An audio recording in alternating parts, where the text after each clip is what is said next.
this, would be what I would bring after I made the molds, made the waxes, did the wax touch-up.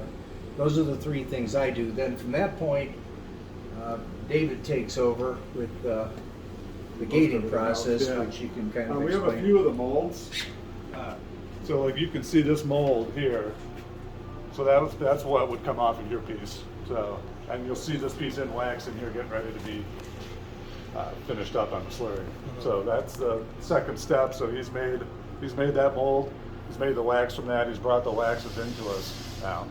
And then the wax. Do the waxes need to be redone? Like, do they shrink or anything like that? Or Well, there's a slight shrinkage in each step. So for molding, when he pulls the wax out, it's shrunk just slightly.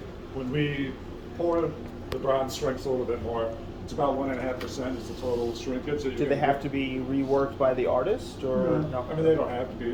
Some artists will touch their waxes up themselves. Jeff will make it and give them to them. Okay. They'll take them home and touch them up. They're real particular. Some Okay. don't even look at it.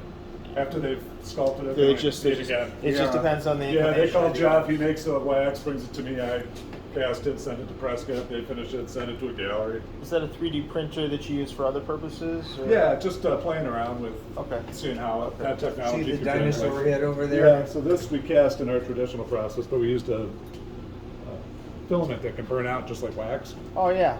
Yeah. So we create this. This isn't the filament. This was the first test, and then we print it. This is the. So it's a burnable. Yeah, it's like a nitrocellulose. So it's a material. one-off. Burns out It's- clean. It's not toxic if you smell it. Okay, and it's a one-off such that you don't have to. You'd have to reprint over and over. What I also can do is, so I had another piece. I had this piece was a shell cartridge for someone. They wanted to see if they could reproduce it.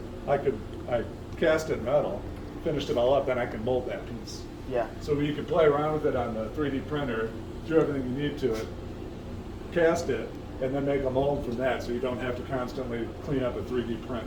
Yeah. Because you get all those striations from 3D Gonna printing. make your viewers dizzy. Yeah. You get all this kind of Okay. line work where Yeah. it's laid down each layer. Yeah. So you can either clean that up each time on the 3D print, or you Yeah. can do it once in the metal, clean it up real well, and then make a mold of that. Okay, so you do one or the other. Yeah. Yeah. It's just an option I've been playing Yeah. with to see if it's possible. I have a 3D scanner to medium quality Revo Scan Pop 3D. I don't know if you've seen that one, but I have a scan of his bust in that. But of course, if you have the original clay, it's going to be over. Yeah. No, this is nothing. This is years out before it's ever. Yeah. No, it's an infant.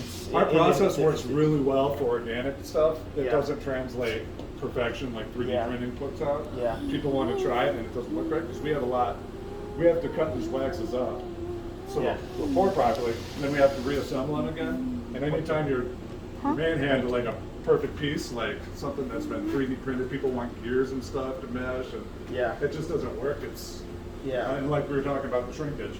So that's going to shrink down a little bit. Nothing's ever going to fit back together again. And then with bronze, there's just the artistry that you won't be mimicking with the 3D printing process anyway. Because, like the patinas, for instance, there's just no way to get the artistry.